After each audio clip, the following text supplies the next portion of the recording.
En France, il y a plein de gens qui sont mariés sans contrat de mariage. Ça veut dire que c'est des gens qui n'ont pas choisi les règles qui vont définir quel bien appartient à qui dans le couple. Quand on fait pas de contrat de mariage, c'est la loi qui décide quel sera le régime applicable entre les époux.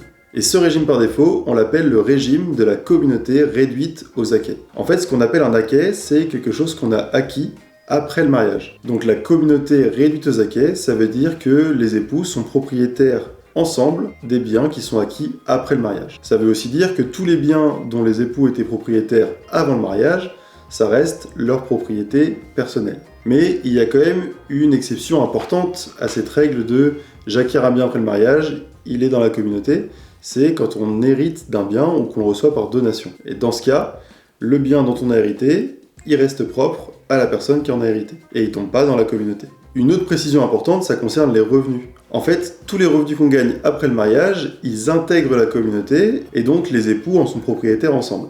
Ça vaut aussi bien pour les salaires qui sont dus au travail qu'aux revenus immobiliers, même si ces revenus immobiliers, ils sont tirés d'un bien dont seulement l'un des époux est propriétaire. Donc si tu te maries et qu'ensuite tu hérites d'un bien immobilier et que ce bien immobilier te rapporte des revenus, les revenus immobiliers qui sont tirés du bien qui n'appartient qu'à toi, ils appartiennent aussi à ton conjoint. Alors souvent, tant qu'on est marié, ça pose aucun problème, et c'est quand ça va un peu moins bien et qu'on envisage de divorcer, ou qu'on divorce carrément, qu'on se rend compte du fonctionnement du régime matrimonial et que les mauvaises nouvelles tombent. Et ce qu'il faut bien comprendre, c'est que l'argent soit sur le compte bancaire de l'un ou de l'autre, ça n'a aucune importance, parce que les fonds peuvent être communs, quel que soit le compte sur lequel ils sont présents. Et moi, ce que j'entends beaucoup, c'est on va pas faire de contrat de mariage parce que on fait pas de contrat de mariage quand on s'aime.